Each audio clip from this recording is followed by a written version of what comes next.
Hello there, and welcome. Tonight we are not rushing anywhere. Tonight we are moving slowly, like the quiet breath of the night around you. Maybe there is the faint hum of a fan in your room. Maybe in the distance you catch the gentle murmur of traffic, a reminder that life continues somewhere beyond your walls. But here right now, you are safe, you are warm, and you are invited to close your eyes if you wish, and let curiosity take a slow walk through the corridors of time. This is not a lesson, not a lecture. It is a story told under the soft glow of evening, a story that asks nothing of you except that you listen and drift.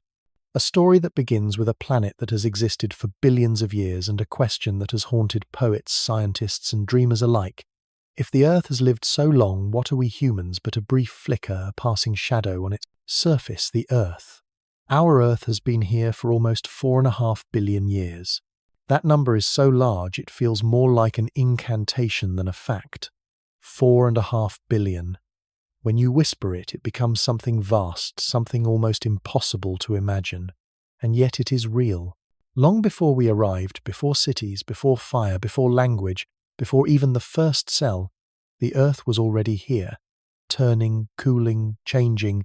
If you could place the entire history of the Earth on a single day, if the Earth's lifetime were 24 hours long, humans would appear only in the last fraction of a second before midnight.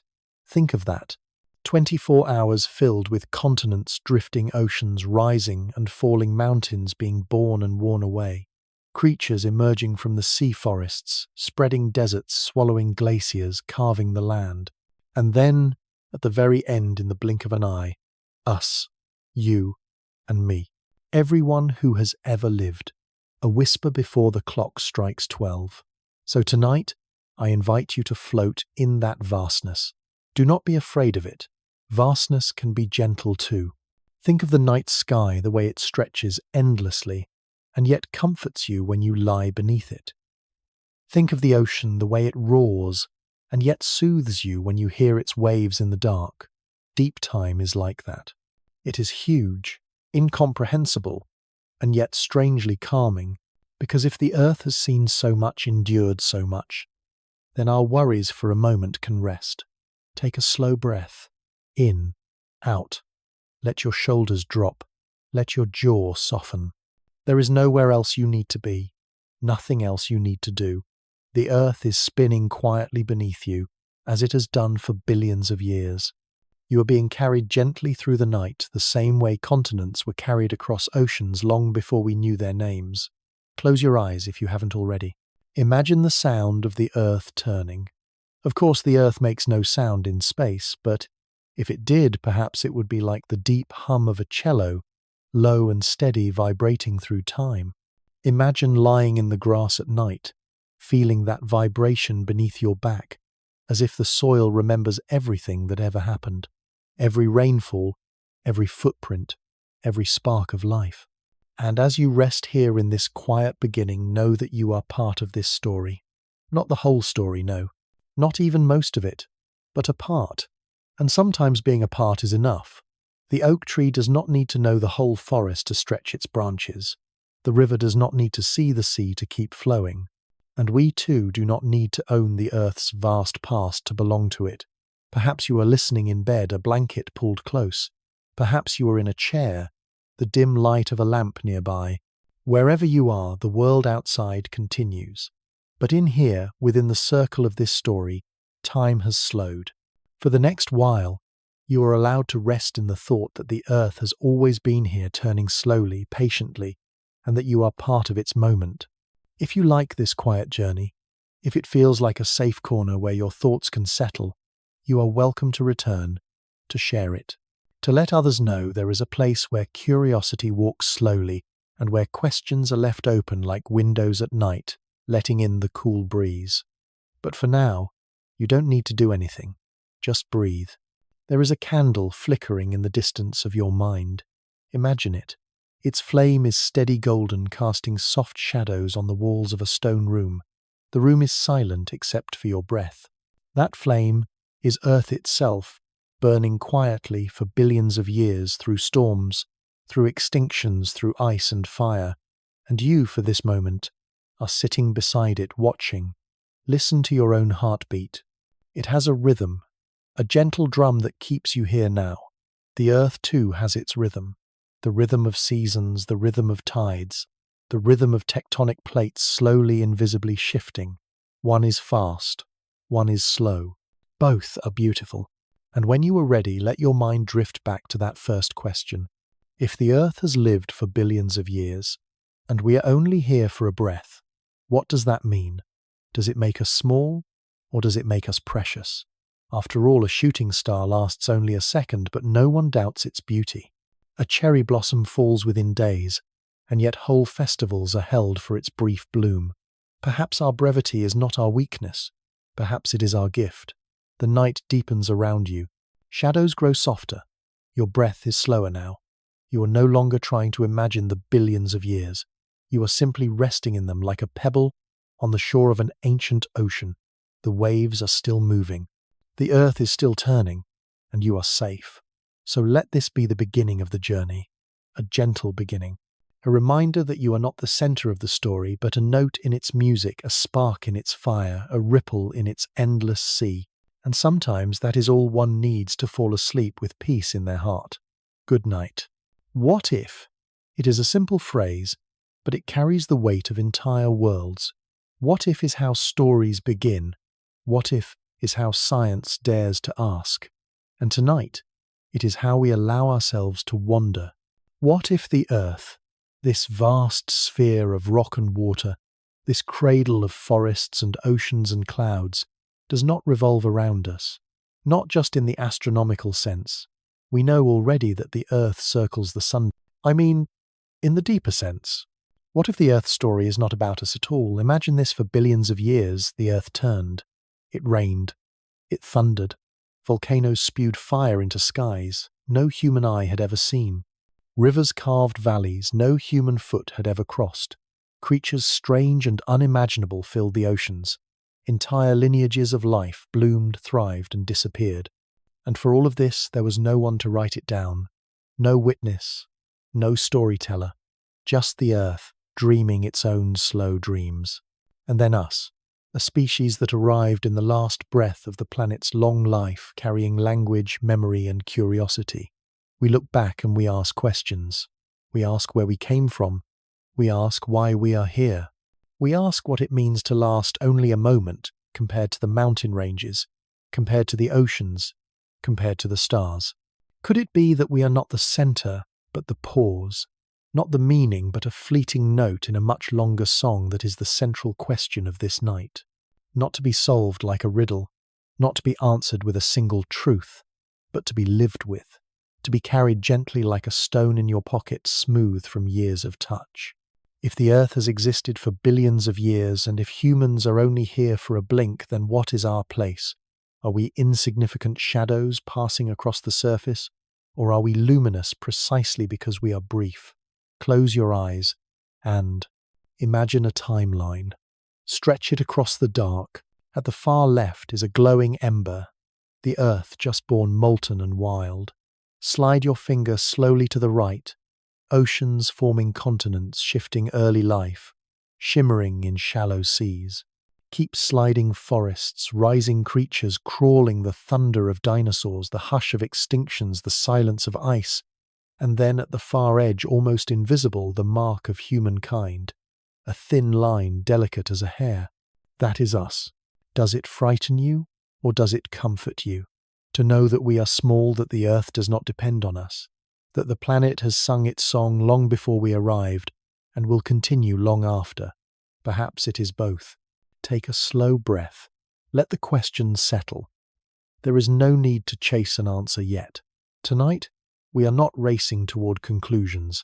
We are wandering like stargazers lying in the grass, tracing constellations they may never name. The value is in the looking. The value is in the wondering. What if in being brief we are given a gift? The gift of urgency, the gift of cherishing, the gift of seeing beauty precisely because it fades. Think of the cherry blossom. Think of the snowflake melting on your palm. Think of the rainbow after a storm. Each lasts only a moment, and yet each is remembered, celebrated, treasured. Could it be that humans too are like that? A blossom in the garden of time, and yet another voice whispers, if we are so brief, do we matter at all? If civilizations rise and fall like waves, leaving little behind, what is the point? Why do we write? Why do we build? Why do we dream if the earth will forget us as easily as it forgot the trilobites, the ammonites, the towering reptiles of the past? These two whispers, the whisper of preciousness and the whisper of insignificance, echo inside the same chamber. They are not enemies, they are companions. To live as a human being is to hear them both, to carry them both, to let them shape the way we look at the stars and the soil beneath our feet. So tonight we will not silence either voice. We will let them sing together softly. We will walk the narrow line between them, and perhaps in the balance, we will find peace. Picture yourself standing at the shore of an ancient ocean. The waves lap at your toes. Behind you lies a forest that remembers ages you cannot name. Before you stretches water that has carried creatures across eons. And above you shines a sky, filled with stars that were born billions of years ago. In that place, ask yourself again, what if? What if you are not small? What if you are not great? What if you are simply here? Let the question float like a lantern across the water. Let it drift out to sea. You do not need to catch it. You do not need to answer it. Just watch it glow, then fade into the horizon, because this is not about answers. It is about resting inside the mystery. It is about surrendering the need to know everything and allowing yourself to be held by the vastness instead. And so the central question remains like a gentle refrain. If the earth has lived for billions of years and we are only a breath, what does that mean for us? For now, that is enough.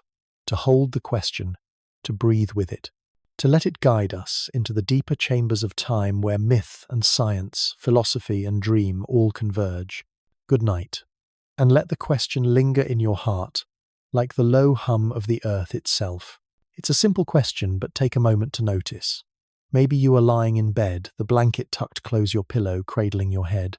Maybe you are sitting in a chair, a soft lamp beside you, casting a warm pool of light.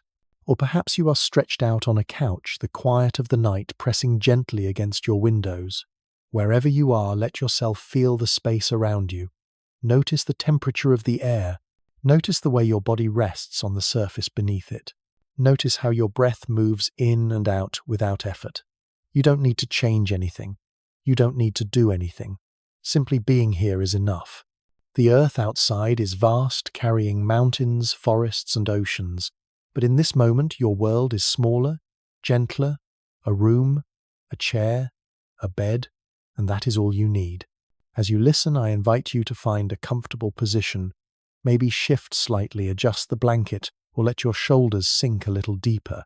If your hands are holding something, your phone, your headphones, let them rest lightly. Nothing has to be tense tonight. Nothing has to be hurried. There's a rhythm already inside you. Your heartbeat, your breath. Both have been with you since before you can remember, steady companions through every day, every night. Feel them now. A slow inhale, a softer exhale, a heartbeat low and steady like a drum in the distance. And as you notice these things, ask yourself, where are you listening from? Not just the physical place, though, that matters too, but the moment. Are you listening at midnight when the house is quiet and everyone else has gone to sleep? Are you listening in the early morning when the sky is pale and the birds have not yet sung? Or maybe you are listening in the middle of the day, carving out a pocket of stillness in a busy world. Wherever, whenever, it is welcome. You are welcome. Think for a moment of the millions of other people who look up at the same sky you do. Some live on the other side of the earth where day is bright, while it is night for you.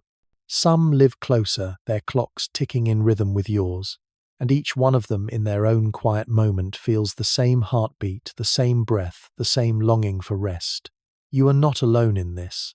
You are part of something wide and human, something that stretches across continents and oceans. If you wish, you can even whisper where you are from. Whisper it into the night, a name of a city, a village, a country. The sound may vanish into the air, but the earth hears it. The The walls around you hear it. You yourself hear it, and that is enough. Take another breath slower this time. Imagine that the air you breathe is ancient, recycled countless times through forests, oceans, even through the lungs of creatures long gone. The oxygen in your blood may once have been part of a leaf in a prehistoric jungle. The carbon in your body may once have been part of a star. You are connected through every breath to a chain of being that stretches far beyond your own story. And yet here you are in this particular room, in this particular moment, listening to a story. Isn't that remarkable? Of all the vastness, here you are. If this space feels gentle to you, if it gives you a sense of calm, you are welcome to return. You are welcome to share it, to invite someone else to find their own moment of stillness here. This is not a demand. This is not a task. It is simply an invitation, like leaving a light on in a window for a friend passing by in the night. So, as you rest, allow yourself to imagine others resting too. Someone on the other side of the planet lying in bed listening to these same words. Someone just down the street nodding slowly as they breathe in rhythm with you. You may never meet them, but you are connected by the earth beneath you, by the sky above you, by the mystery of being alive in the same small sliver of time. Feel your body once more. Notice your feet, your legs, your arms. Notice how they grow heavier, as if gravity itself is a blanket tucking you into the earth's embrace. Notice how your eyelids soften, how the muscles of your face let go. Every part of you is being given permission to rest. If you drift, that's all right. If you lose the thread of these words, that's all right. They are not here to be held tightly. They are here to wash over you, like waves, like wind, like the hum of the earth itself. Tonight is not about reaching an answer. It is about finding a feeling of belonging, a feeling of ease, a feeling that even if humans are but a moment, even if our lives are brief compared to the vastness of time, this moment still matters, because it is yours, because it is real. So once more I invite you, where are you right now? Are you lying in the dark, eyes closed? Are you listening with your head leaned back, drifting towards sleep? Are you still awake, letting the words echo softly before you surrender wherever you are? It is enough. And if you find comfort here, if you find a corner of peace, you are welcome to return. You are welcome to linger. You are welcome to share. For tonight, though, simply be, breathe, rest, and let the earth with its billions of years hold you in its quiet turning. Close your eyes and imagine time as a clock, not the kind that hangs on your wall or ticks on your wrist, but a cosmic clock, its face stretching wider than continents, its hands moving slower than glaciers. The numbers around its circle are not hours, but ages, billions of years carved into stone and sky. On this clock the earth is ancient. It began when the first spark of rock and fire condensed from dust that once swirled around the newborn Sunday. Imagine that moment as the first tick, a fiery beginning when molten rivers glowed and storms of asteroids hammered the surface. That tick was 4.5 billion years ago. Now imagine the hand moving forward. Slowly, slowly. Whole oceans formed while the hand barely moved at all. Continents rose and drifted like rafts across molten seas. Volcanoes breathed smoke into the sky. And still the hand crept on so slowly, you would need 1,000 lifetimes just to see it move a fraction. If the entire lifetime of Earth were compressed into a single day, just 24 hours, then everything we know about human history would appear only in the last instant before midnight, not even a second. Less than the blink of an eye. The pyramids, the empires, the stories of kings and queens, even the invention of fire, all of it crowded into that vanishing sliver. Think of it: 23 hours, 59 minutes, and 59 seconds filled with forests. No human ever walked through skies. No human ever saw oceans alive with creatures. No human ever named. Dinosaurs roared and vanished. Ice sheets spread and melted. Coral reefs bloomed and crumbled. Civilizations had not yet been dreamed of. And then almost at the very end we appear. A cosmic clock tells us two things at once: that we are small and that we are part of something enormous. Take a slow breath. Feel your lungs fill and empty. That single breath from beginning to end is like the span of humanity compared to the Earth's long day. A single inhale and exhale inside a storm that has been moving for billions of years. Does that thought make you uneasy? Or does it make you lighter, as if your worries can float away on the scale of it all? Look at the second hand of a normal clock. Watch how quickly it moves. Each tick is a moment of your life, swift, fleeting. Now imagine the hour hand crawling forward, almost unnoticed. That is how mountains live. That is how oceans breathe. That is how planets turn. Different rhythms, all part of the same song. We often think of time as rushing us forward, pushing us toward endings. But deep time is different. Deep time is patient. Deep time stretches like a river across a desert, slowly carrying everything in its path. To stand in deep time is to remember that not everything is urgent. Not everything must be finished today. The earth itself teaches us slowness. Picture this. You are standing at the edge of a canyon. Its walls are painted with layers of red and gold, each stripe a memory of a different world. One layer formed when the land was ocean, another formed when the ocean dried into desert, another when forests spread and left behind seams of coal.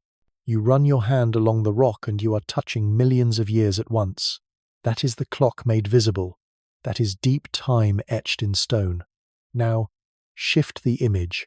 Imagine a spiral staircase winding upward into the dark. Each step is a million years. You climb slowly, step by step, your hand brushing the cool rail. With each turn of the spiral, you are moving across epochs, the rise of life, the spread of plants, the march of ice. Climb high enough, and you reach the present moment, just one step at the very top where we stand together. The staircase below you is vast, but also solid. It holds you. And what about the stars? They too are part of the cosmic clock. Some of the light you see tonight began its journey before there were humans to receive it. A star's lifetime makes even the Earth seem young. Some burn for millions of years, some for billions before collapsing in silence. To look at the night sky is to read the clock in reverse, to see the past arriving at your eyes as light. Let the thoughts soothe you. You are carried within time, not outside it. You don't have to hold it, you don't have to measure it. The clock is always turning and you are simply here for a moment, breathing, listening, alive. Take another breath. In, out. Imagine each inhale as an era of growth, each exhale as an era of rest. Inhale forests, rising animals, spreading life, diversifying. Exhale glaciers, moving rivers, carving silence, returning. A rhythm not of panic but of patience. Sometimes people fear insignificance when they think of deep time.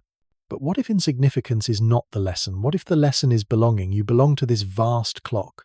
You are one of its seconds, yes, but also part of its face, part of its turning. Your heartbeat is a miniature clock, echoing the great rhythm of Earth. And so as you drift here, let the idea of deep time cradle you. Let it remind you that there is no need to rush, that mountains do not hurry to grow, rivers do not hurry to reach the sea, and yet they arrive all the same. That the Earth itself has been patient for billions of years and will be patient still. Tonight you are safe inside that patience. You are allowed to slow down. You are allowed to close your eyes and let the cosmic clock tick softly in the background, steady and sure. Midnight will come. But before it does, we have this moment together, a moment stretched across deep time, a moment that is both fleeting and eternal. Before there were mountains, before there were oceans, before there was even the comfort of air to breathe, there was only dust. Not the dust that gathers on your bookshelf or swirls in the golden light of your room. Cosmic dust. Ancient drifting grains of matter left over from stars that had lived and died long before. Close your eyes and imagine that dust. Imagine it spread across a newborn solar system, each particle glinting faintly in the light of a young Sunday. At first it was chaos, swirls and eddies, storms of stone and gas. And then slowly, as if guided by invisible hands, the dust began to gather. Tiny grains clung to one another. They grew into pebbles, pebbles into rocks, rocks into bodies the size of mountains, and through countless collisions through fire and pressure, one of those bodies grew larger than the rest. That body would become our Earth. At the beginning, the Earth was not gentle. It was a sphere of molten fire, glowing like a candle newly lit. Volcanoes burst without end. The sky was thick with ash, so heavy that no starlight pierced it. Asteroids struck again and again, each impact a drumbeat in the planet's violent birth. The ground bubbled. The seas had not yet formed. It was a world still dreaming of what it might become. And yet inside that fire, a miracle was unfolding. The heavy elements sank deep into the core where they churned and spun, creating the molten heart that still beats within the earth today. Above that, heart-lighter rocks floated upward, cooling, slowly forming the first crust, fragile as thin ice. Think of it an infant planet wrapping itself in its first blanket of stone. As time passed, millions of years, then hundreds of millions, the fury began to soften. Rain fell. For the first time, the sky opened and water poured down, filling the scars of craters gathering into valleys. The oceans were born. Picture them vast, endless, shimmering beneath a sky still streaked with fire and lightning. They covered much of the young earth, rocking gently even as continents had yet to form. That water carried secrets. Within it, molecules danced.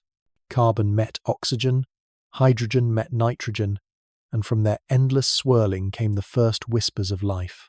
Not yet creatures, not yet plants, but patterns, tiny self-replicating patterns that would one day lead to everything we know, to forests, to whales, to you. Pause here. Take a breath. Imagine that each inhale is the fire of the young earth, and each exhale is the rain that cooled it. Fire and water creation and calm, a rhythm older than memory. Scientists call these beginnings the Hadean Eon, named after Hades, the underworld, and indeed the earth then might have seemed like a place of shadows and flame.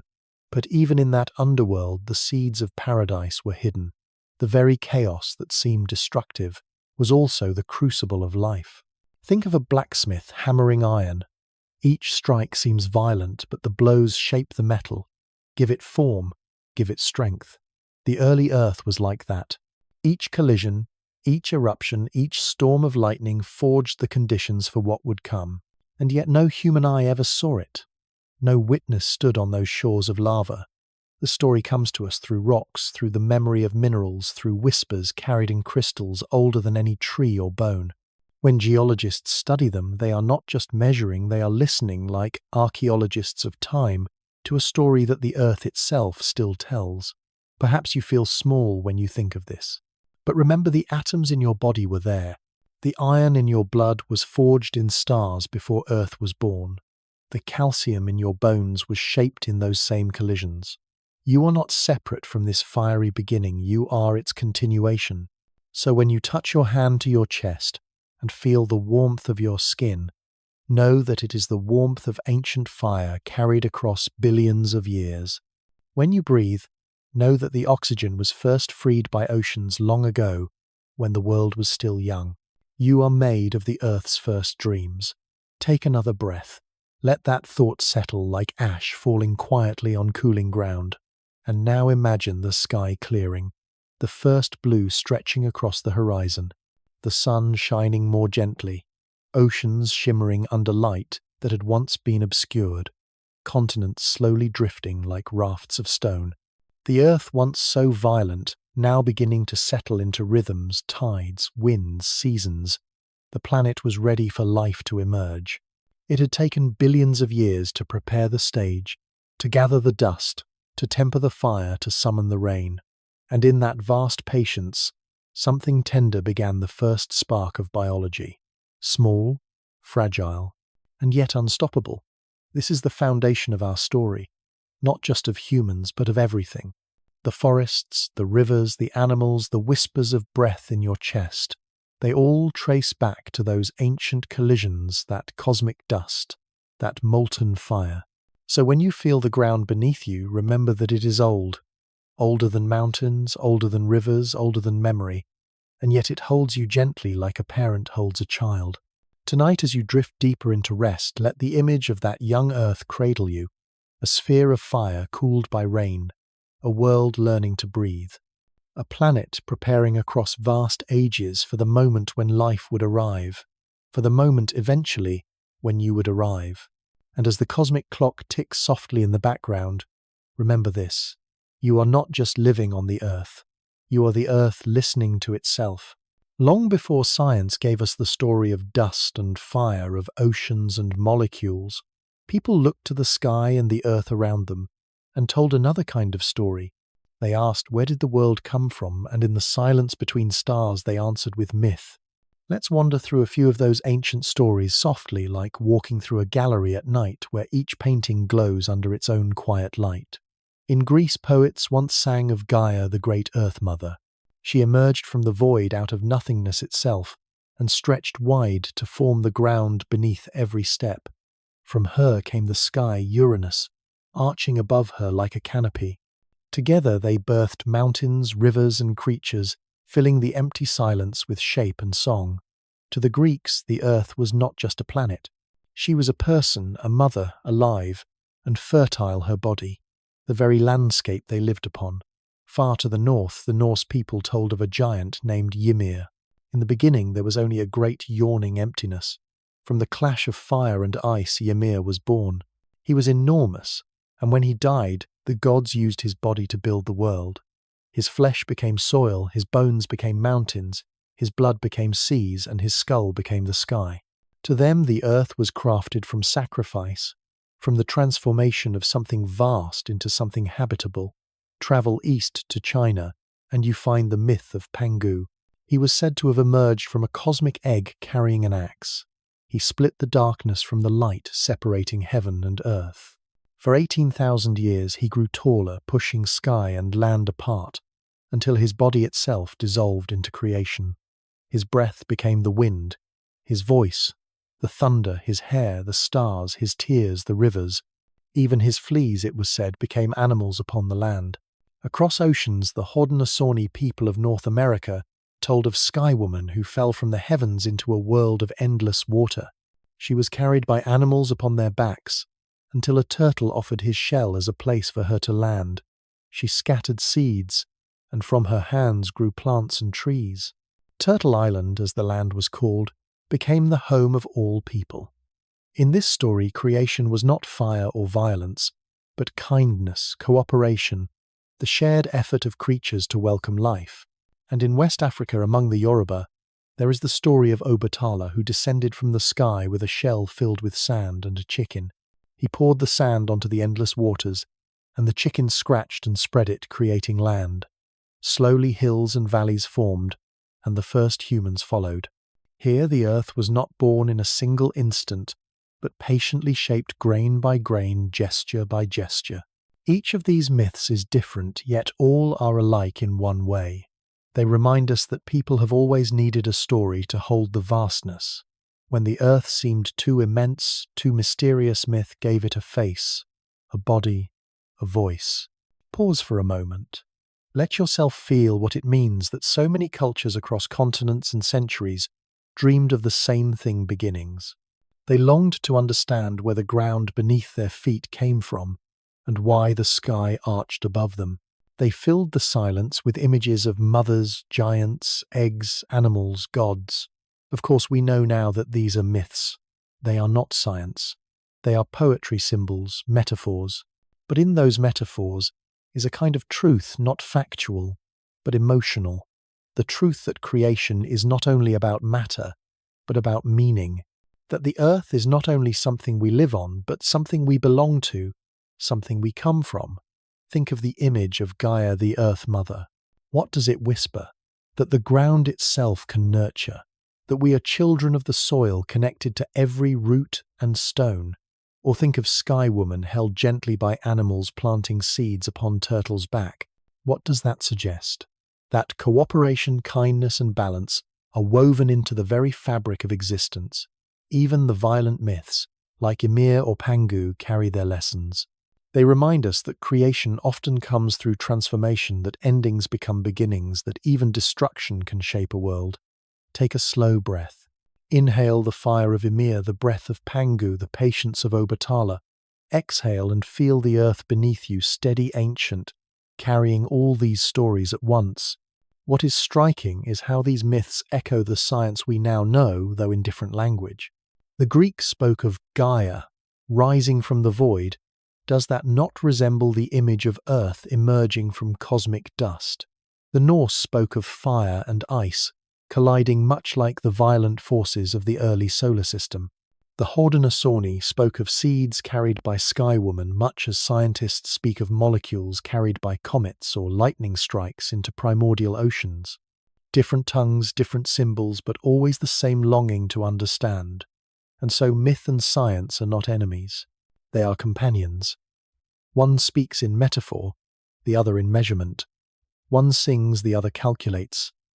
Both, however, are reaching toward the same horizon, the mystery of how something came from nothing. As you drift tonight, you can hold both. You can let Gaia cradle you while remembering molten fire. You can see Sky Woman planting seeds while knowing rain filled the oceans. You can picture Pangu's breath in the wind, while hearing in your own breath the ancient rhythm of earth. Because the purpose of these myths was never to be exact. Their purpose was to comfort, to explain, to remind us that the ground is holy, the sky is alive, and we belong to it all. So close your eyes. Imagine all those storytellers across time, a Greek poet by a fire, a Norse elder in a hall, a Haudenosaunee grandmother speaking by lamplight, a Yoruba priest beneath the trees, each telling a child or a community how the world began, each voice gentle in the dark, each story a candle against the vast unknown. And now their voices are with you, softly, whispering across centuries, reminding you that you are not the first to wonder, not the first to dream. The earth's beginning has always been a lullaby, sung in many tongues, and tonight it is being sung to you. Good night. Imagine unrolling the scroll of Earth's history, long and heavy, stretching farther than your eyes can see.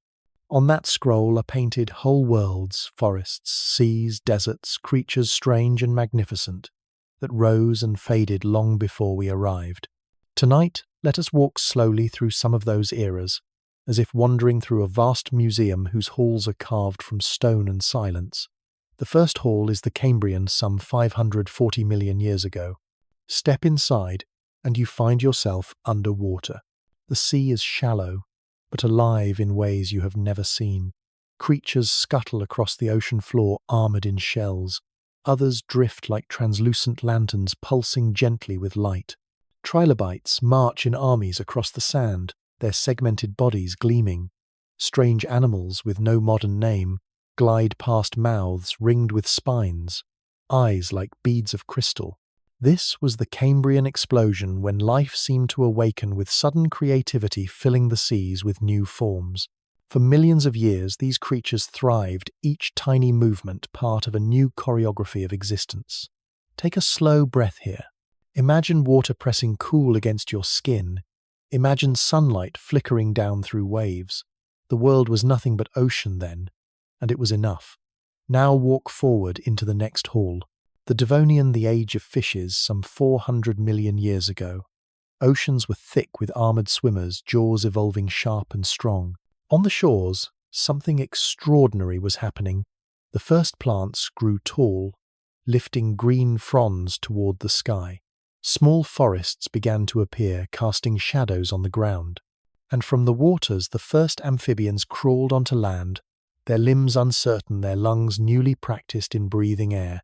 Imagine standing in one of those forests, ferns as tall as houses, dragonflies with wings as wide as your arms.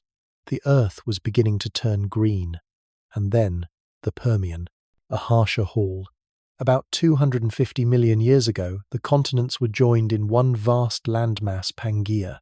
The air was dry, the seasons extreme. Reptiles stalked across deserts, some small, some enormous. Forests of conifers clung to river valleys. Life was abundant, and yet toward the end of this era a silence fell.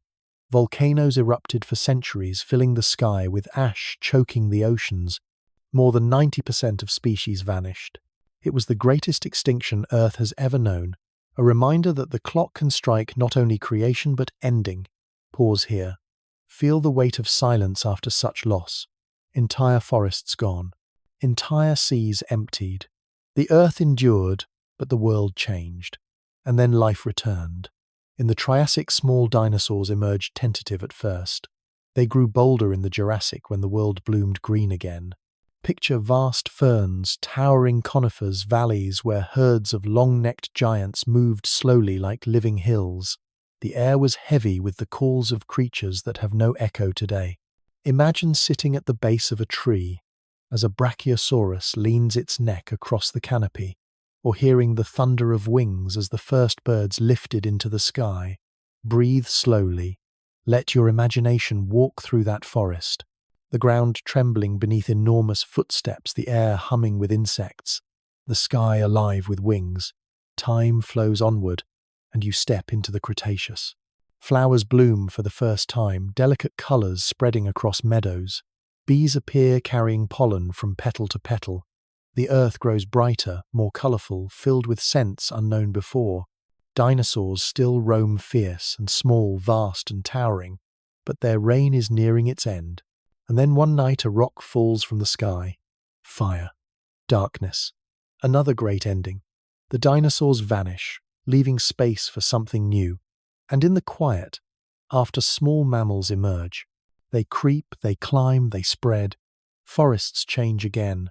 Mountains rise, seas retreat, climates shift. Millions of years unfold slow as the turning of pages in a book, until at last, in the most recent fraction of time, our ancestors stand upright, carve tools, light fires, speak words, until at last we arrive. Each hall in this museum of ages is immense. Each could have been a whole eternity in itself, and yet to the earth they are just chapters written, read, turned. Think of it, whole forests rising and falling before humans even existed. Whole oceans filling with life, then emptying again. Entire dynasties of creatures thriving, then disappearing. Compared to that, our cities, our histories, even our longest empires are the briefest of notes. Does that make you feel small, perhaps? But it may also make you feel carried, because in each of those eras life found a way to continue. Through fire, through ice, through silence and loss, life endured. And here you are, listening, breathing, alive. Another chapter, another form. Take another breath. Inhale the Cambrian seas. Exhale the Jurassic forests. Feel them as echoes inside you, because in truth, they are. The cells of your body carry memories of those ages written in DNA, inherited from ancestors who survived each turning. You are a library of deep time, a living scroll of Earth's history. So when you look at your hand in the dim light tonight, know that it is ancient, not just because it has lived years, but because it carries billions of years of survival, of adaptation, of becoming. The trilobites are gone, but their endurance still whispers in you. The forests of the Devonian are gone, but their green still breathes in your lungs. The long-necked giants are gone, but their resilience still walks in your bones. This is the lesson of the great eras, that nothing lasts forever, but nothing is wasted. Each age gives way to another. Each extinction opens space for something new. And in that cycle, fleeting though we are, we belong.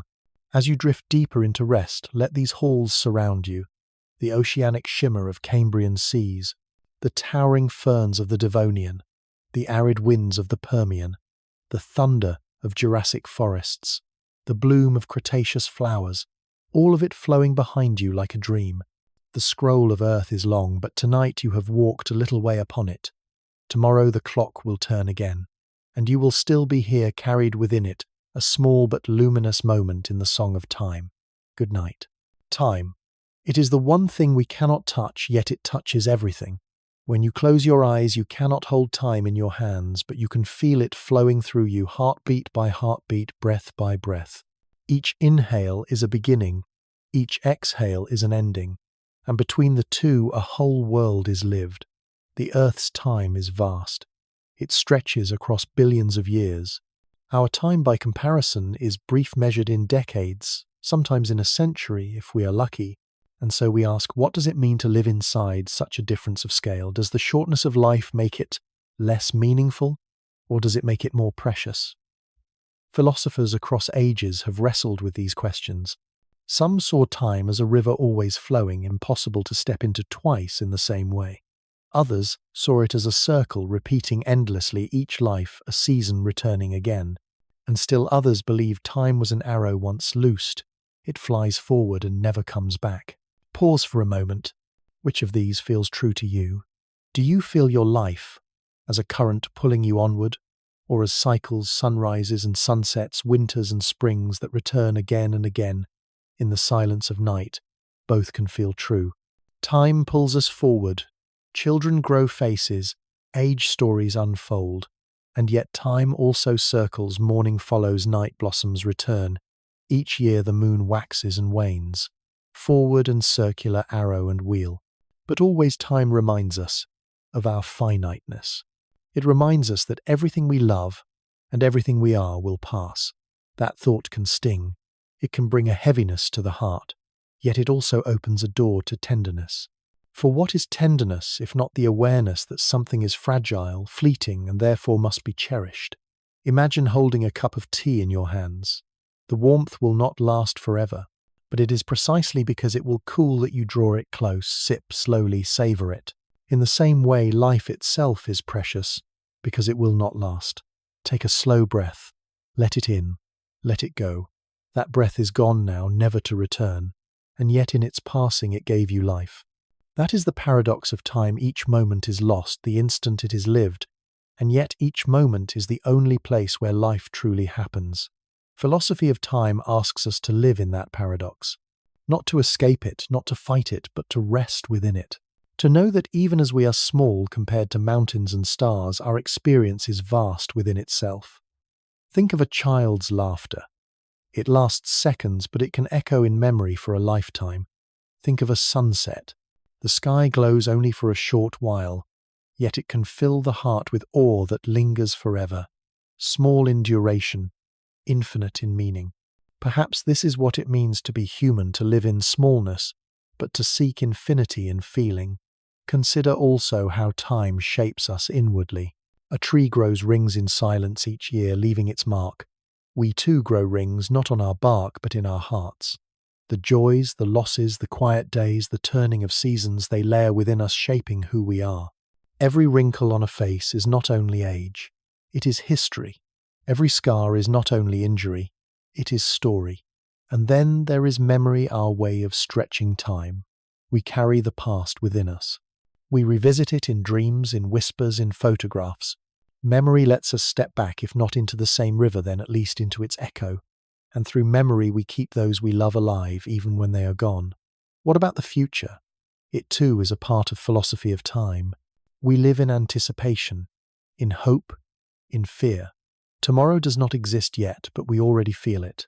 That is the human gift, to stand not only in the present, but also in imagination, looking back, looking forward, holding more than the moment itself. But philosophy also reminds us that all we truly have is now. This breath, this heartbeat, this listening. Right now you are alive, and that is enough. The past is memory, the future is possibility, but the present is reality. Take another breath. Feel it anchor you, right here, right now. That is the doorway into peace. And yet there is one more question.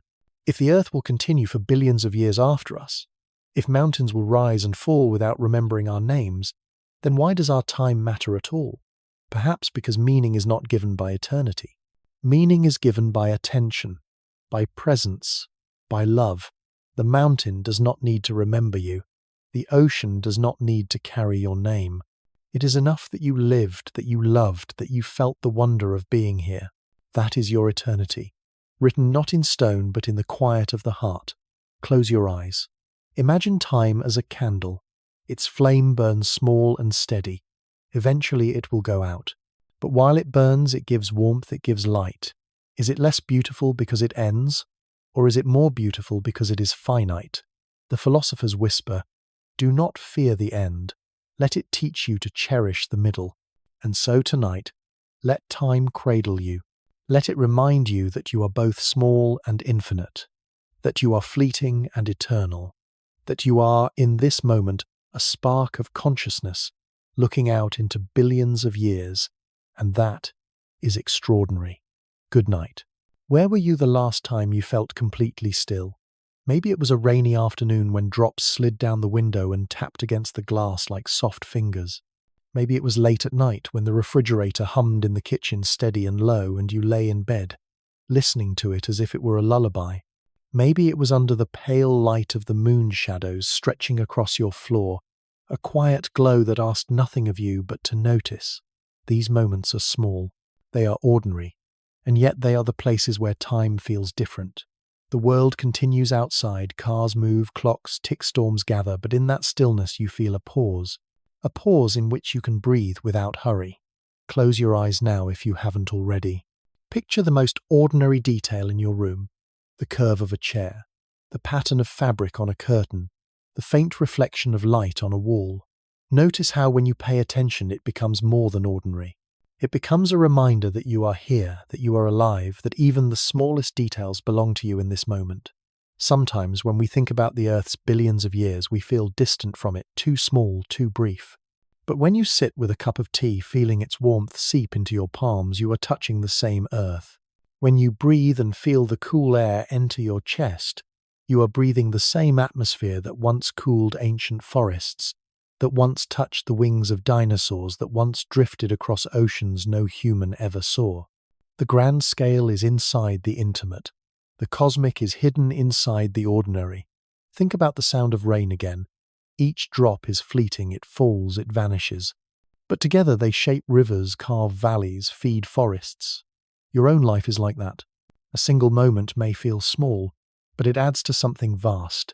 The story of you, the story of those you love, the story of humanity itself. Perhaps you remember a night when you walked outside and the air smelled of earth after rain. That smell, the damp soil, the green leaves, comes from molecules released by living things, by microbes and roots. It is ancient chemistry happening again and again, reminding you that life has always been here, repeating itself in cycles of renewal. In noticing it, you become part of that rhythm. Take a slow breath. Inhale, exhale. Let yourself remember a time when you laughed so hard your stomach ached, or a time when you cried quietly in the dark, or a time when you simply lay still listening. All of these are layers within you. They are your own geology, your personal strata of memory. And when you think of them, does it not feel as though your life is both fleeting and infinite? Fleeting because each moment is gone once lived. Infinite because you carry it within you, and it shapes the person you are. The refrigerator hums, the rain falls, the moon glows. These are not dramatic events, yet they stay. Why? Because they are invitations. Invitations to slow down, to realize that significance does not always come from grand gestures. Sometimes it comes from silence. Imagine now that you are standing in your own kitchen at night. The light above the stove is dim golden. Outside the world is dark. You hear the steady tick of a clock. You pour a glass of water and for a moment you pause. The glass feels cool in your hand. The water reflects the small circle of light above you. In that pause, the whole universe exists. Time is vast, yes, but so is this moment. Perhaps you can recall sitting beside someone you love, saying nothing at all, only sharing space. No words were needed. The connection was enough. In such moments, the billions of years of Earth seem to fold inward to become a single breath, a single heartbeat. Personal reflection is not separate from cosmic reflection. They are mirrors of each other. The vastness of time teaches us humility. The smallness of our moments teaches us tenderness. Together they form a balance, awe on one side, intimacy on the other. So I invite you now to remember your own quiet detail. It could be the sound of your pet breathing softly nearby. It could be the way a candle flickers on your desk. It could be the coolness of sheets against your skin. Let that detail become your anchor tonight. A reminder that the cosmos is not only out there, but right here in the gentle ordinary of your life. Take another breath. Let your shoulders sink deeper. Let your jaw soften. If tears come, let them come. If a smile comes, let it rise. Both belong. Both are part of your human story. When philosophers ask, what does it mean to be brief compared to the Earth's age? You can answer not with theory but with experience.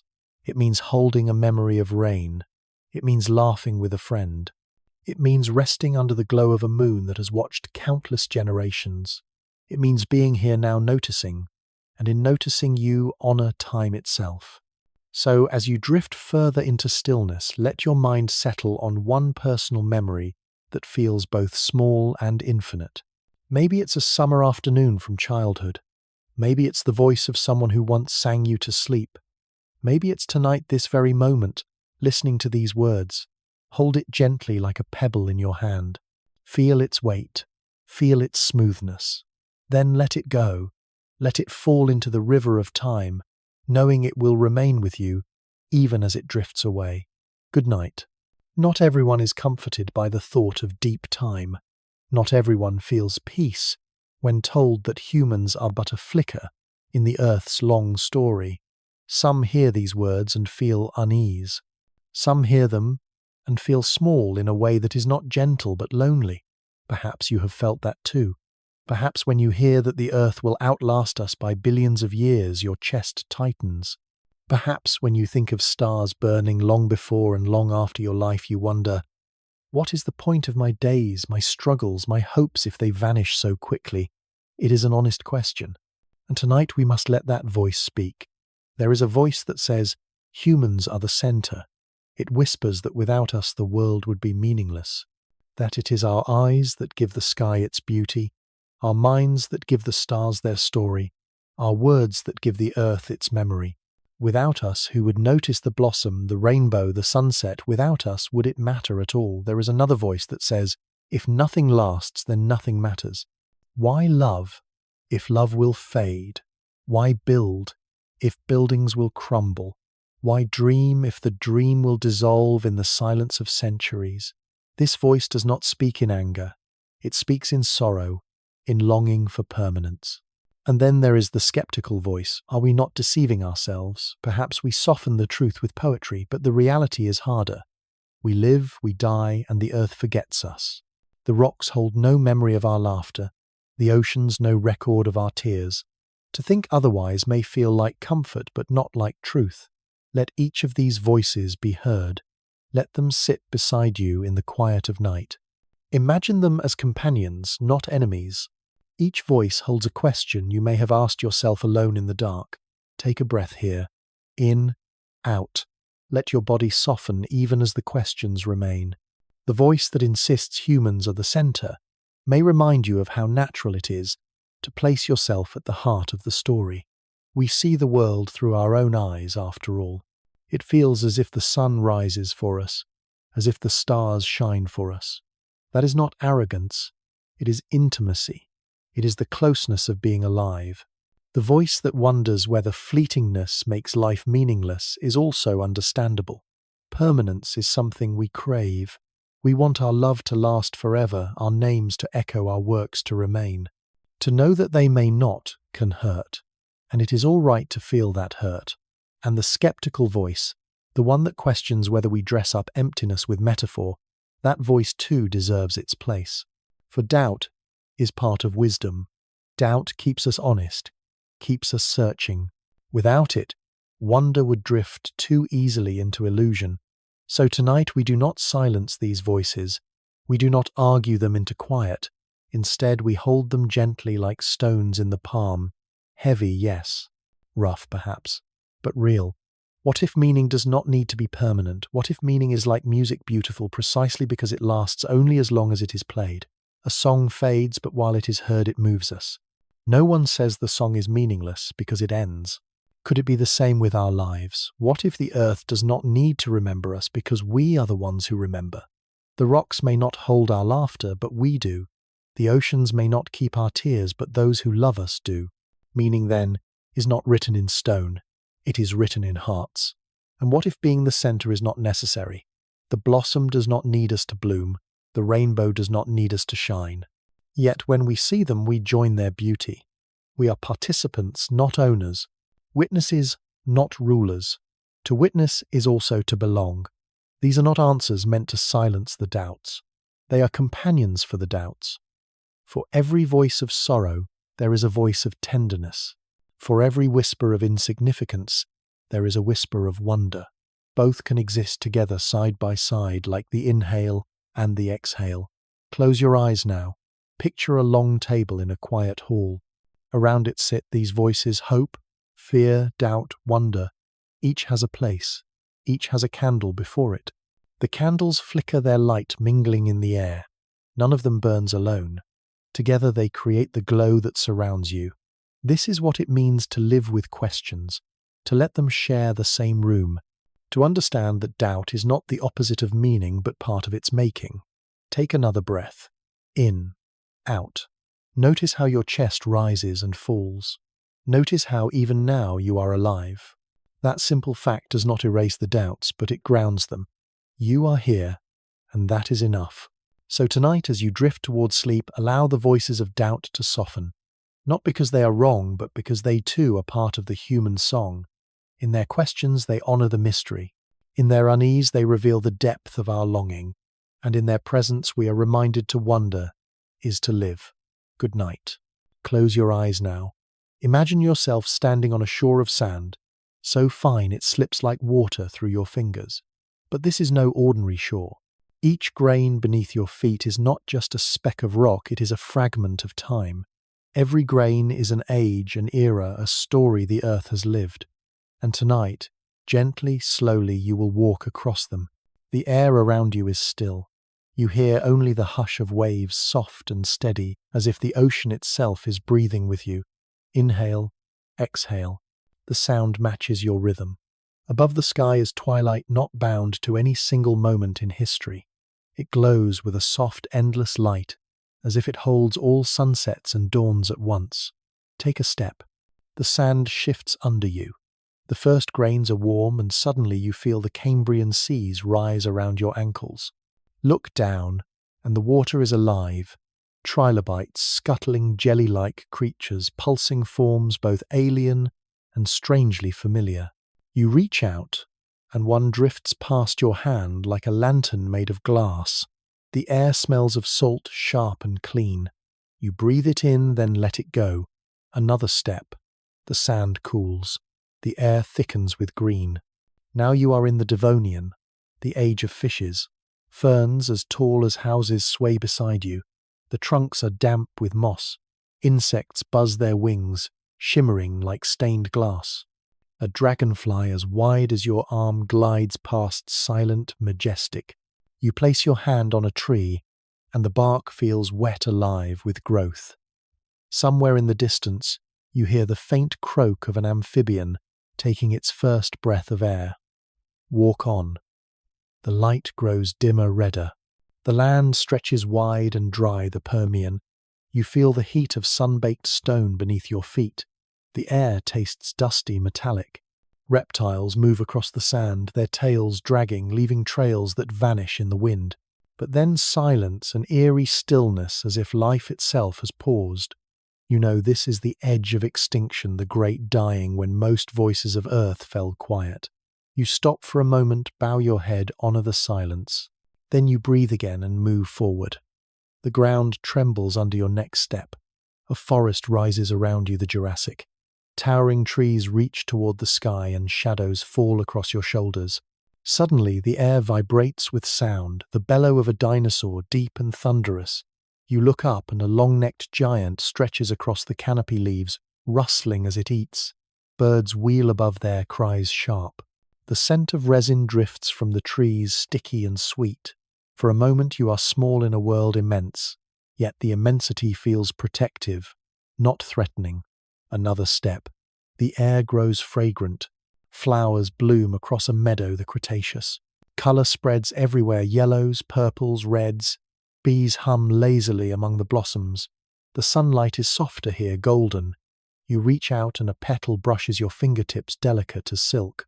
For the first time you taste nectar in the air, sweet and new. But then far away the sky flashes. You know what is coming. A fireball, an ending. You feel the ground shudder. You close your eyes, breathe deeply, and let the meadow fade. When you open them again, the world has changed. The flowers remain, but dinosaurs are gone. Small mammals scurry in the underbrush. The forest feels quieter, gentler. You hear the chirp of birds, the rustle of leaves, the faint trickle of a stream. The air is cooler. The earth is resting, preparing for something new. Step once more, and the world grows familiar.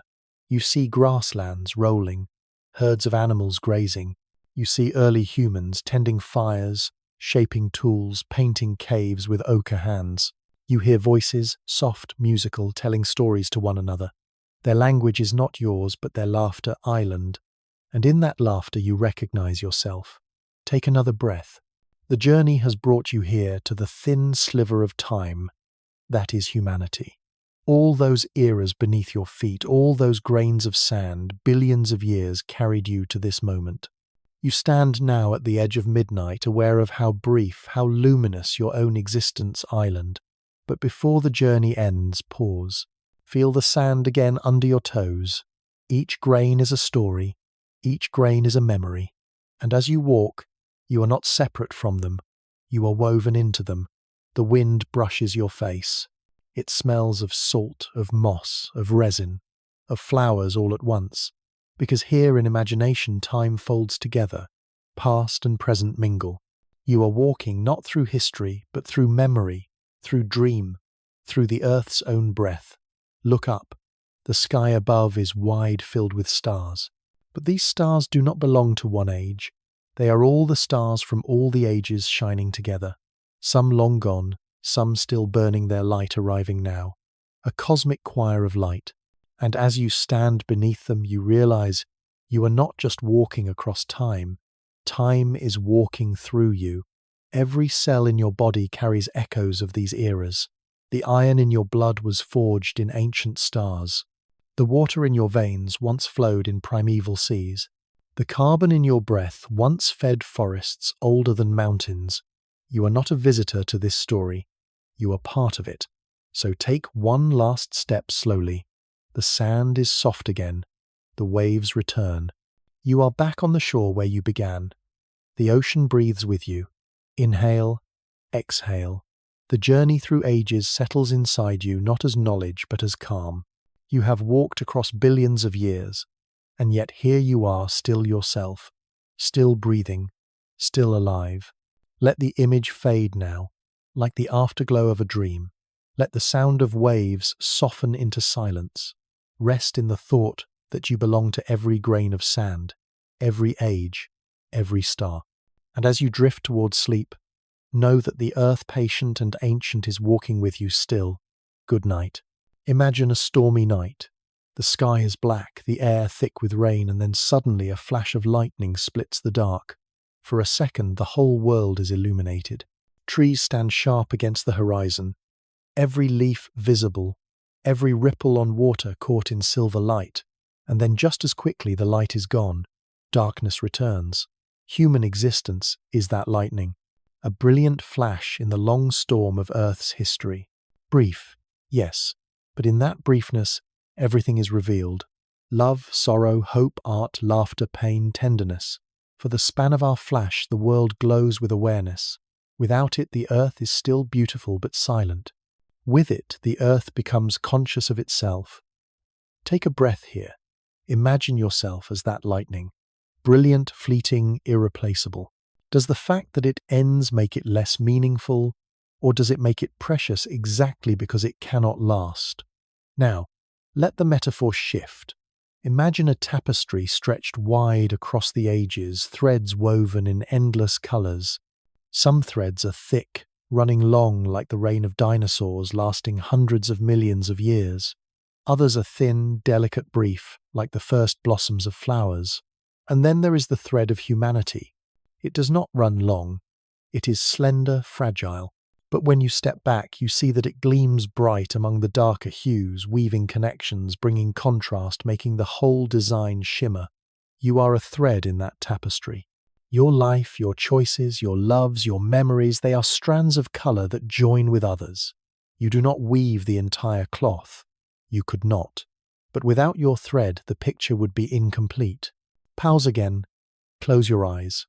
Imagine running your fingers over that tapestry, feeling the ridges, the softness, the strength of the weave. Every life that has ever been lived is there. Every song ever sung. every story ever told, every act of kindness, every tear shed. A cloth woven not only of survival but of meaning. So we have two images, the lightning and the tapestry. One shows our brilliance in brevity. The other shows our belonging in continuity.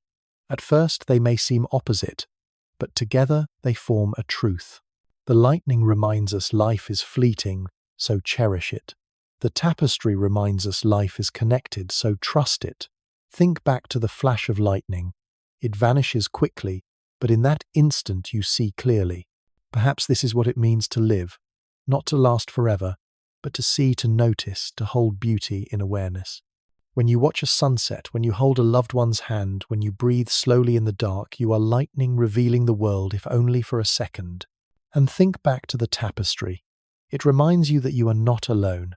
Your story is stitched beside others, crossing and overlapping. Even when you feel isolated, your thread is woven in. Even when you are gone, the cloth remains stronger because of your presence. Take another breath. Inhale the lightning bright, fleeting alive. Exhale the tapestry, steady, woven, eternal.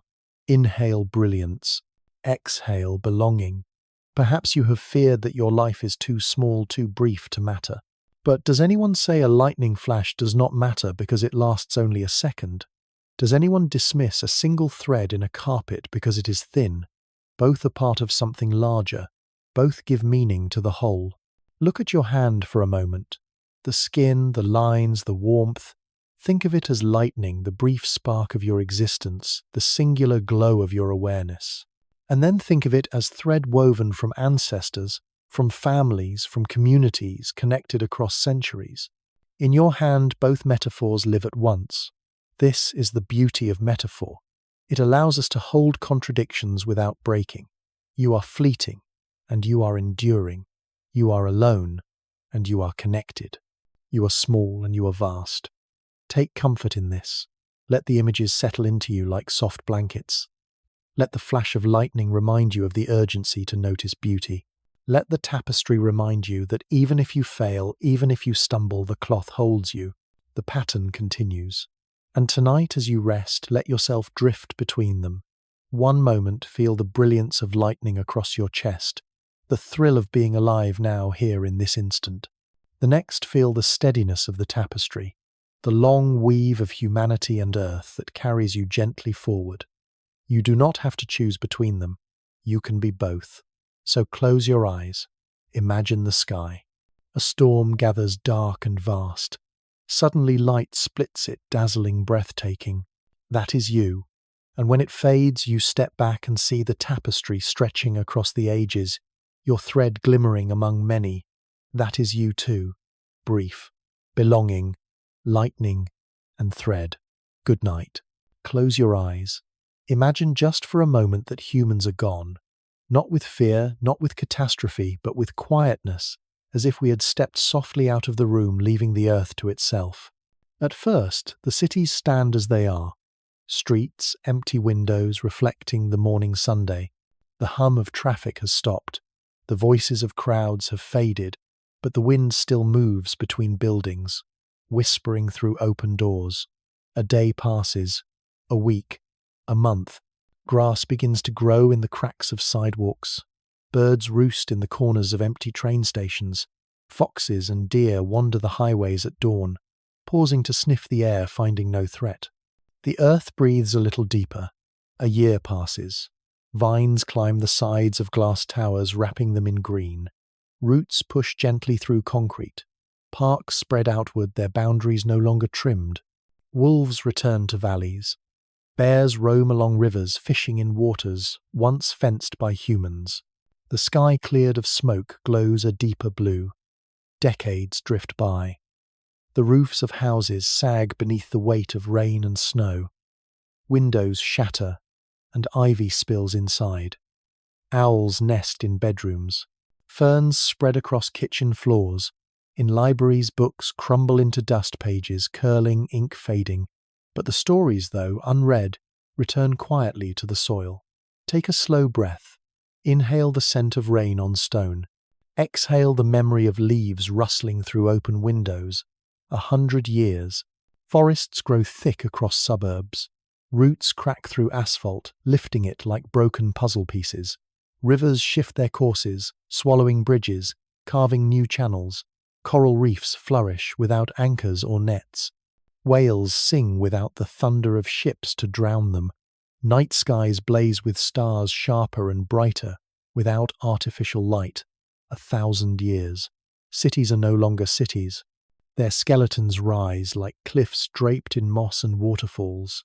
Skyscrapers crumble into hills of stone. Roads disappear beneath meadows of wildflowers. The desert sands cover what was once steel. Jungles reclaim the equator. Ice breathes again at the poles. Pause here. Let yourself imagine standing in the middle of such a place. The ruins of what was once human-made lie quiet, softened by nature. Around you trees sway, birds call. The air is cool, fragrant with pine or salt or rain. It is not desolation, it is renewal. 10,000 years. The earth has nearly forgotten us. A few carvings remain, perhaps etched into mountains, perhaps deep in caves hidden from wind and rain. But most of what we built has dissolved into soil and sea. The planet has healed its scars. Life continues as it always has, reshaping, rebalancing, creating. And yet our presence was not meaningless. The echoes remain not in stone, but in the DNA of creatures we touched, in the plants we carried across continents, in the seeds of stories that might still drift untold in the whispers of wind. Take another breath. Inhale. Exhale. Let yourself feel the paradox. We are brief, yet we leave traces. We vanish, yet the earth remembers in subtle ways. Now tilt the vision slightly. What if instead of sorrow, there is a kind of peace in this, imagining the earth is not vengeful. The earth is patient. It grows, it heals, it begins again. If humans vanish, the rivers still flow, the forests still rise, the oceans still sing. The world is not empty, it is full. This imagined scene does not mean that our lives are pointless. On the contrary, it shows us that we are participants, not owners, that the earth will continue with or without us. And knowing that we can choose while we are here, how will we walk upon it? With gentleness, with reverence, with awareness of the brief beauty we are given. Look again at the imagined earth. A fox runs across what was once a marketplace. A tree grows through the center of a cathedral, its branches lifting like stained glass. A river floods a street, filling it with silver fish. The air is filled not with engines, but with bird song. Perhaps this vision feels strange. Perhaps it even feels comforting. To know that we are not the planet's only chance at life. To know that Earth holds resilience deep in its bones. To know that even if we are gone, the story continues. Close your eyes tighter now. Hear the wind moving through empty towers. Hear the ocean against piers that no longer stand. Hear the call of an eagle circling above what was once a city. These sounds are not mourning, they are the earth's natural song, always playing, waiting to be heard. And then open your heart to this thought, because the earth will continue. Our fleeting time matters more, not less. Like a guest at a great banquet, we are here for only a short while. But while we are here, we can taste, we can see, we can love. That is enough. So let the imagined scene fade now. Let the green of forests dissolve into darkness. Let the sound of waves soften into silence. Let the vision rest, like a dream, gently closing. And as you return to your own room, your own bed, your own breath, carry this with you. You are here now. The earth is alive with you, not without you. And while you are here, you are part of its beauty. Good night. The earth is 4.5 billion years old. That is a scientific fact written in stone, measured in isotopes traced in the layers of rock beneath our feet. But pause. What does it mean beyond the numbers? It means the earth has known patience on a scale we can hardly imagine. And so the thought arises, if the earth can wait billions of years to form oceans, perhaps we too can learn patience in our brief lives. Take a slow breath. Inhale patience. Exhale restlessness. Life began in the oceans around 3.5 billion years ago, in molecules that learned how to copy themselves. A fact simple and astonishing. But then the thought life is persistence. Even in chaos, even in uncertainty, life finds a way to continue. And so we too are part of that persistence. Each heartbeat, each breath is proof that we belong to the same stubborn stream. Pause again. Notice your breath. Feel its rhythm, its continuity. Plants appeared on land more than 470 million years ago, spreading green across the continents. Fact. But what is the meaning of that green? It is the courage of life to step into the unknown, to risk new ground. Perhaps our own lives ask the same, to leave the safe seas we know, to try new landscapes of experience, even if we tremble as we go. Mountains rise, then fall. The Himalayas, the Andes, the Alps, they were once seabeds. Fact. Yet the thought is this: nothing stays as it island. Even what feels permanent stone mountain earth changes given enough time. If mountains can transform, then so can we. Our grief, our fear, our loneliness, these too are not eternal. Take another breath. Inhale, change. Exhale, release. The Permian extinction erased 90% of life. Fact. But the thought that follows is tender endings, even vast ones, are not the end of the story. Life returned. Forests grew again. Oceans filled once more with creatures. The earth whispers to us that loss is real but renewal is possible. The first flowers bloomed in the Cretaceous. Fact. But flowers are more than biology, they are symbols of fragility, beauty, and impermanence. They remind us that meaning is not always in strength, but in softness. In our own lives, the most delicate moments, an embrace, a smile, a whispered word, are often the ones that last longest in memory. Pause here. Think of a flower you once noticed. Its colour, its scent, how brief it was, how unforgettable. Humans appeared only about 3,000,000 years ago. Fact. But think in the vast scale of Earth that is less than a second before midnight. And yet in that second we have painted caves, built cities, written symphonies, fallen in love, dreamed of the stars. Meaning is not measured in duration but in depth. A second can hold eternity if we live it fully. The atoms in our bodies were forged in stars billions of years ago. Fact. But the thought it carries is profound. We are not separate from the cosmos. The iron in our blood, the calcium in our bones, the oxygen in our lungs, all born in fire, scattered across space, gathered again in us. To live is to carry the universe inside your skin. Take a breath now. Inhale stardust. Exhale wonder. Science tells us the sun will one day expand, and the earth will no longer be habitable. Fact. But thought transforms this into perspective. Our time is finite, and that is what makes it luminous. If the candle burned forever, we might forget its glow. Because it burns only for a while, we cherish its warmth. The moon drifts slowly away from Earth at the pace of fingernails growing. Fact. But the thought is gentle. Even separation happens in slow motion. Change need not be sudden. It can be soft, gradual, almost invisible, like two friends drifting apart over years, like the tide pulling gently from shore. And in that softness there is kindness. Pause again. Feel the space around you. Feel the slowness of change. The human heart beats about 3 billion times in an average life. Fact. But thought reminds us each beat is a gift. Each one a note in the symphony of being. None lasts forever. Yet together, they compose the music of a lifetime. Science gives us the facts. Philosophy gives us the meanings. Together they weave a pattern, patient, persistent, fragile, strong, finite, infinite. As you lie here tonight, listening, breathing, you are part of both. You are the lightning flash of humanity and the thread in the tapestry of Earth. You are fact and thought, science and philosophy woven together. So rest now.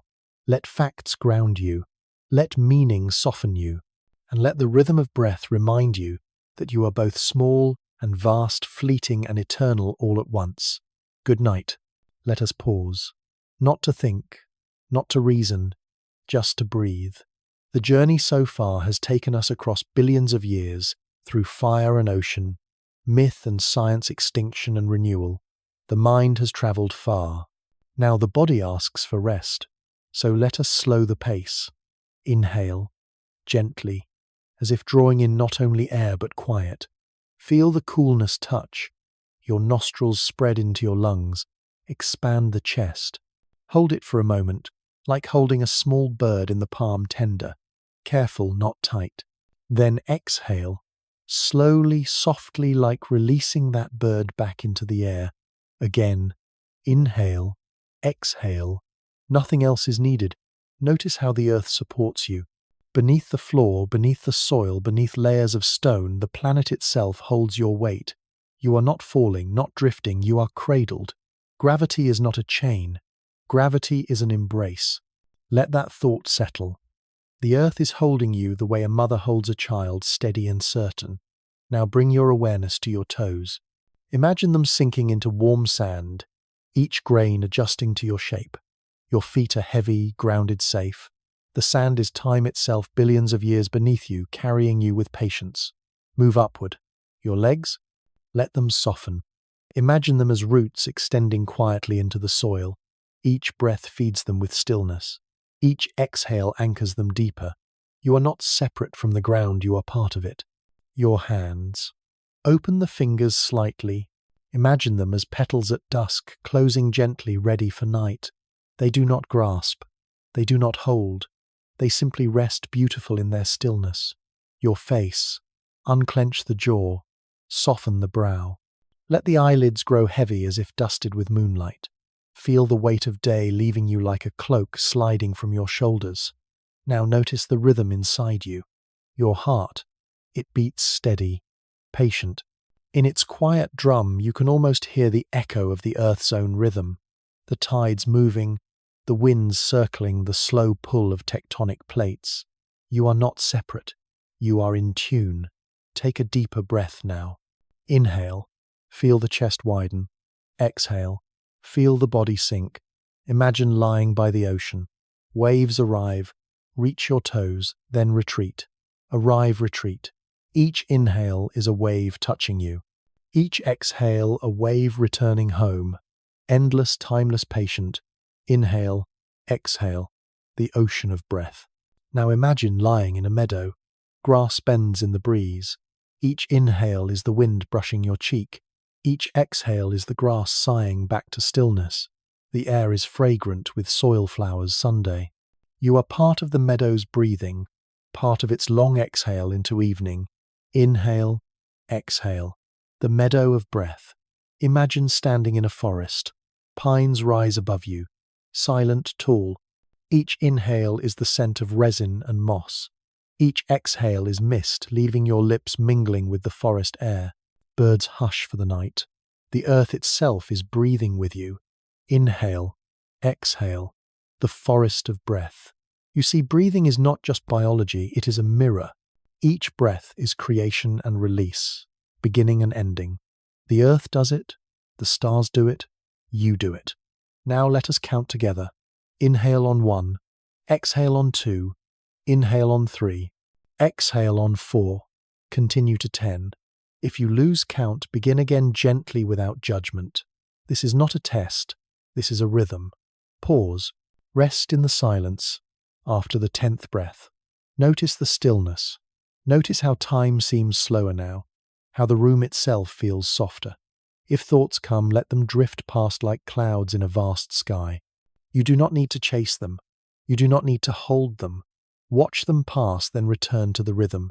Your body grows heavier, yet your mind feels lighter. Heavier into the bed, lighter into the sky. Anchored and free both at once. Imagine that every inhale gathers something ancient, the patience of mountains, the glow of stars, the calm of oceans. Imagine that every exhale releases what you no longer need, the rush, the noise, the weight of worry. Inhale mountains, exhale burden. Inhale stars, exhale fear. Inhale oceans, exhale noise. You are exchanging with the world constantly. The oxygen in your lungs comes from trees. The carbon you release feeds the roots. Breath is relationship. Breath is belonging. And notice this.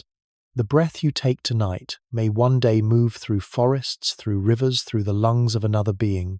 You are part of a cycle that has no end. So when you breathe now, you breathe with the whole earth. Inhale, exhale, stay here. Let the rhythm cradle you. Each breath is a lullaby. Each pause between breaths is a doorway into rest. You may feel yourself drifting towards sleep, the words blurring, the images softening. That is all right. You are safe to drift. The earth continues to turn. The stars continue to shine. The air continues to flow. And you continue to breathe. Nothing else is needed. Good night. We have wandered far together, through fire and dust, through oceans and forests, through myths whispered in temples and facts etched in stone. We have listened to the voices of science and the voices of doubt. We have imagined lightning flashes and woven tapestries. We have walked shores made of time itself, and we have rested in silence, listening to the tide of breath. Now, let us gather these threads, not to tie them into a final knot, but to hold them softly in our hands, as if they were strands of silk glowing faintly in moonlight. The first thread, science. It has told us the earth is ancient billions of years. It has shown us the halls of ages, from Cambrian seas to Jurassic forests, from extinctions to blooms of flowers. It has whispered of atoms forged in stars of molecules, learning to dance, of mountains rising and falling like waves. Science has given us the bones of the story, the skeleton of truth, the second thread, myth. It has given us Gaia, Sky Woman, Pangu, Obatala. It has told us that creation is also poetry, that beginnings can be sung, that the ground beneath us is not just soil but story. Myth has reminded us that humans have always needed meaning, always painted symbols onto the dark to make it less empty. The third thread, philosophy. It has asked, if we are brief, what does that mean? It has reminded us that brevity can be beauty, that fragility can be preciousness, that endings can deepen tenderness. It has given us metaphors, lightning tapestry candle, that help us live with the questions, not against them. And then the fourth thread, imagination. We have walked through ages, stood in forests of dinosaurs, sat in empty cities reclaimed by moss. Imagination has let us step outside ourselves to wander through what was, what might be, what may never be, and yet still carries truth. Finally, the fifth thread, breath. Inhale, exhale. The most intimate rhythm linking us to oceans and forests, to stars and tides. Breath has been our reminder that the vastness of time is not only out there, it is also in here, inside the chest, inside the lungs, inside the heartbeat. Pause, picture these 5 threads in your hand. Science, myth, philosophy, imagination, breath. 5 colors, 5 textures. Woven together, they form something soft, something strong. And what does this weaving tell us? That the earth is both ancient and immediate, both impersonal and tender. That we are small compared to its vast story and yet luminous in our briefness. That doubt is not the end of wonder, but part of it. That even if humans vanish, the earth continues, and even if the earth forgets us, we have lived, and that is meaning enough. Take another breath. Inhale. Exhale. Feel the synthesis settle, not as conclusion, but as calm. Think of the lightning flash. Think of the tapestry. Both are true. Think of Gaia and molecules, both true in different tongues.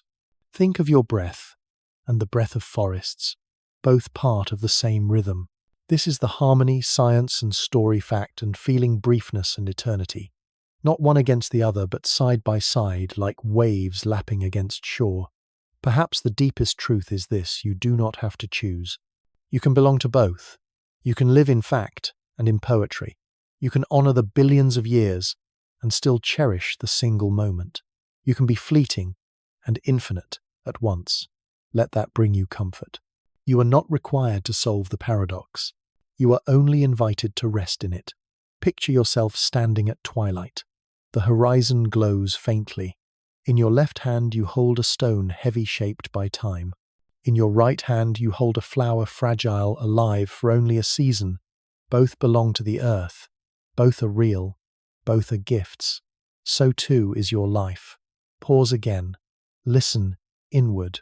Your heartbeat. Your breath. These are your threads in the tapestry, your lightning in the storm. And though they will pass, they are not meaningless. They are part of the whole. The soft synthesis of all we have heard is not an answer. It is a melody, low and steady humming in the background of your night. It says, "Live gently, notice beauty, breathe deeply, and know you are part of something vast. Now let the threads fade into darkness. Let them rest.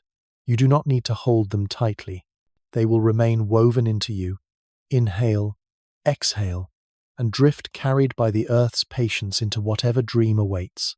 Good night. We are nearing the end of this long journey. You may feel it in your body, the heaviness in your arms, the soft weight in your eyelids, the way your breath has slowed without effort. You may feel it in your thoughts, less like words, now more like drifting shapes, fragments of images melting into one another. This is the threshold. Not an ending, not a conclusion, but a doorway. And tonight, we are walking toward it together. Think of all the places we have travelled. The fiery birth of Earth, the oceans filling the forests rising, the myths of Gaia and Sky Woman, the halls of dinosaurs, the flowers of the Cretaceous, the voices of doubt and the flashes of lightning, the breath of patience, the tapestry of belonging. We have carried each image like stones in a pocket. Now, at this final stretch, we lay them down one by one. Imagine yourself walking through a quiet corridor. The floor is stone cool beneath your feet. Torches flicker on the walls, their flames small, steady, golden. Each torch is one of the images you have carried. As you pass, you bow your head to each, honoring it, then letting it go. You do not need to keep them anymore. They have served their purpose. They have brought you here. The corridor opens into a vast chamber. At the center is a pool of water, perfectly still. Its surface reflects the ceiling, the torches, the stars faintly glimmering beyond stone. You walk to the edge, kneel, and gaze down. What you see is not your face, not even your body, but time itself rippling softly. Take a slow breath. Inhale, exhale. Each breath makes a ripple in the pool. Each ripple carries the whole journey past and present, myth and fact, wonder and doubt. You realize that you do not need to hold them separately. They flow together, mingling, dissolving into something whole. You lean closer. Touch the water with your fingertips. It is cool, soothing. When you withdraw your hand, a drop lingers on your skin, shining like a star. The pool fades. The corridor fades. But the drop remains carried with you into rest. Pause here. Let the image linger. A single drop of time. A single star of memory. Enough to hold in your palm. Enough to carry across the threshold. Now imagine stepping through an archway at the far end of the chamber. Beyond it, the air is softer, darker. The ground is not stone, but moss-thick and gentle beneath your feet. Ahead, a horizon glows faintly, not quite dawn, not quite dusk, something between. This is the space between waking and dreaming. The space where words loosen, where time bends, where thought becomes feeling. Here you are, lighter. Your body is heavy on the bed, but in this space you drift. You walk without effort. You breathe without needing to notice. Look around. Shapes emerge, mountains, oceans, forests, but they are blurred as if painted with watercolors. They shimmer, dissolve, reform. This is not history, not prediction, but memory dreaming of itself. The earth, in its vast patience, is singing you into rest, and you too are singing those silently. Each breath is a note, each heartbeat, a drum. Together you and the earth form a lullaby, quiet and low, carrying you across the threshold. Take another breath. Inhale, exhale. Feel the doorway widening. Feel the border softening. Perhaps you see a light in the distance, flickering like a lantern in mist. You walk toward it. The lantern is not an answer, not a revelation.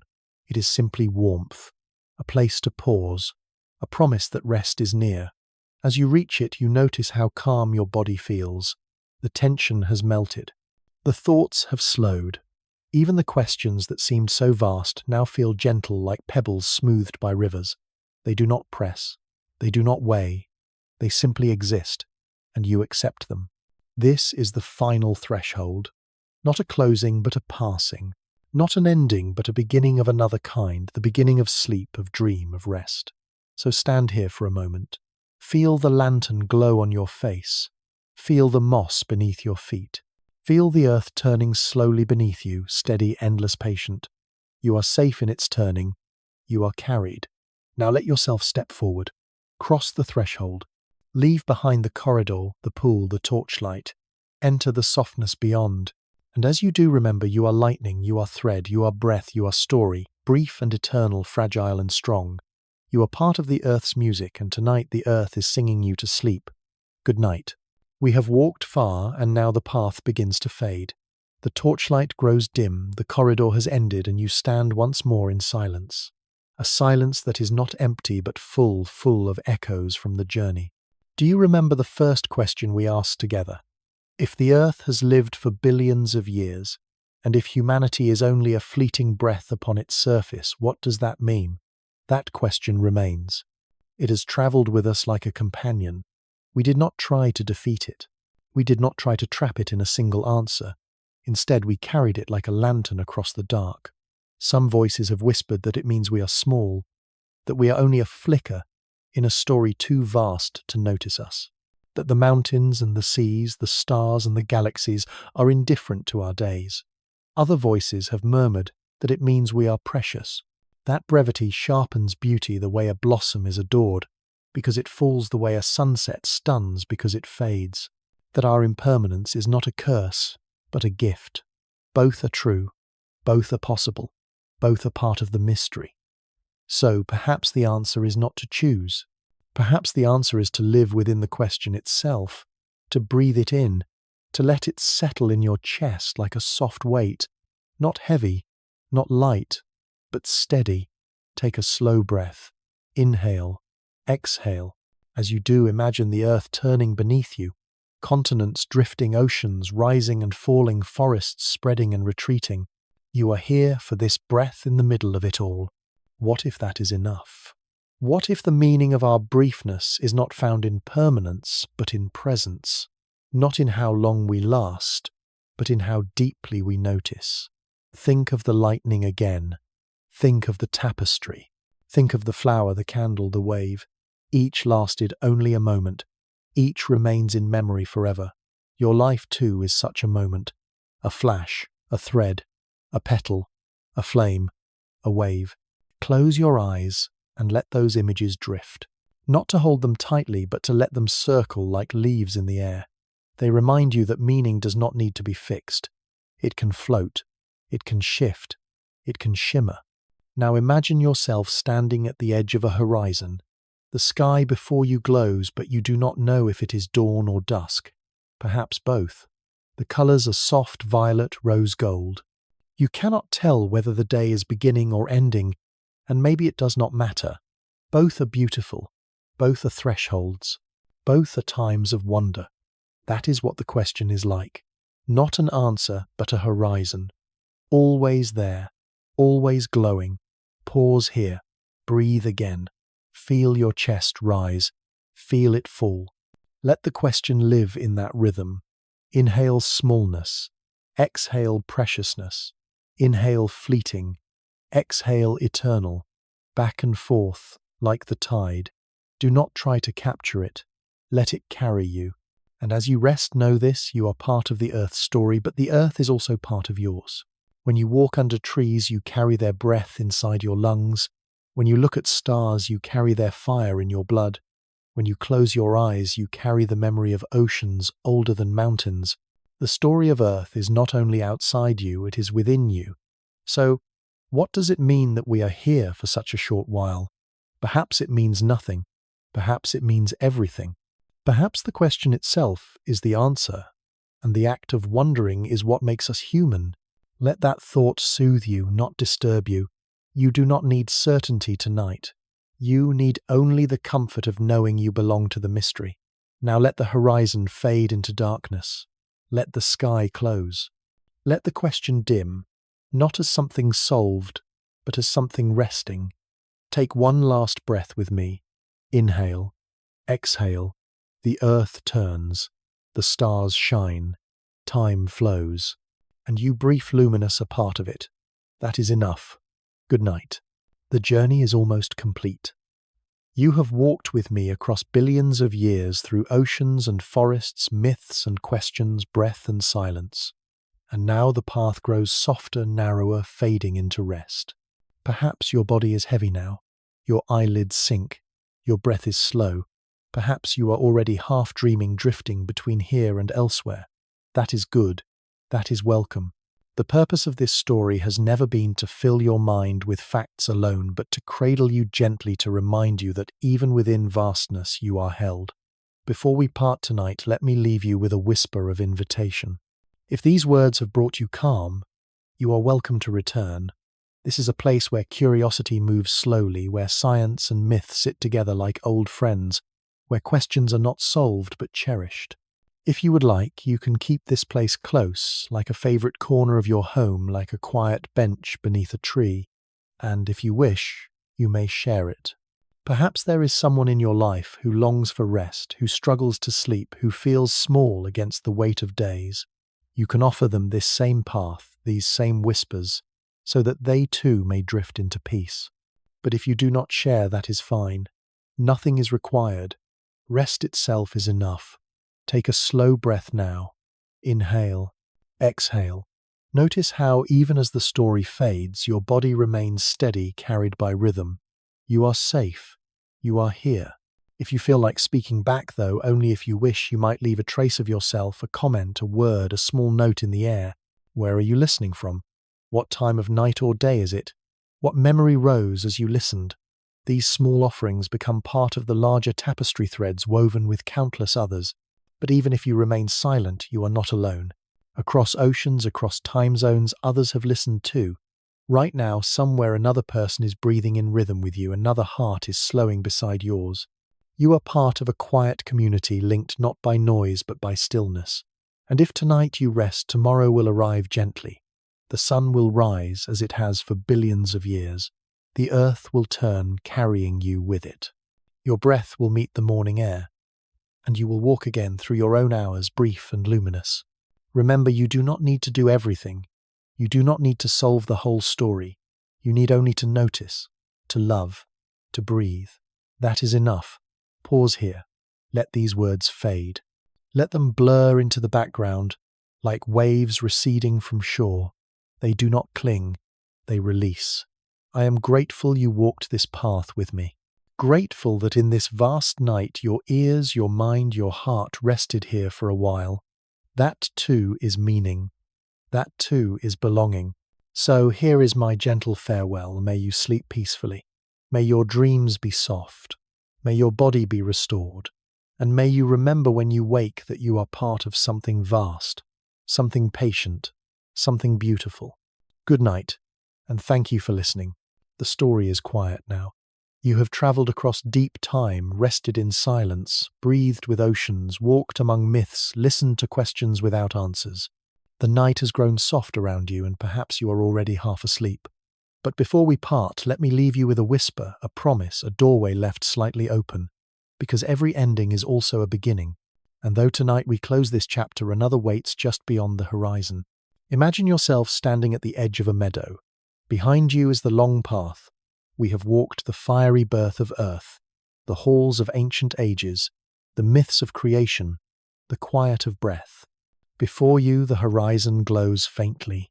You cannot see clearly what lies beyond, only shapes, only shadows. But you feel a pull, a curiosity. Perhaps the next journey will take us upward beyond the earth, beyond the clouds, past the thin air, into the silence of space where stars burn and die. Perhaps we will ask, what happens when even stars, those ancient fires, reach their end? Will their deaths be destruction, or will they too be beginnings? Or perhaps the journey will turn inward toward civilizations, toward the rise and fall of empires, the stories of people who dreamed, who built, who loved, who left echoes in stone and song. Perhaps we will ask, what is it that civilizations leave behind, and why do they vanish? Or maybe we will follow water, that ancient traveler, from the first raindrops cooling a molten earth to the rivers carving valleys to the oceans carrying life. Perhaps we will ask, how does water remember? These are whispers of paths we may take, not all at once, not in haste, but slowly, gently, as the earth itself turns, as night returns each evening. Pause here, take a breath, inhale the thought of new horizons. Exhale the comfort of what has already been. I want you to know this is not the end. It is only a resting place. Tonight you sleep. Tomorrow you may wake and carry on with your day. But whenever you return, another story will be waiting quiet and patient, like a lantern glowing in the dark. So, rest now. Let your eyelids sink. Let the images fade. The lightning, the tapestry, the forests, the oceans, all of them dissolve into the quiet of dreams. And in that quiet, remember you are part of the story still unfolding. The earth has more to tell. The stars have more to reveal. And you, with your breath, your heart, your presence, will be here to listen. So let us end with a single image, a horizon at dawn. The sky is pale, the first rays rising.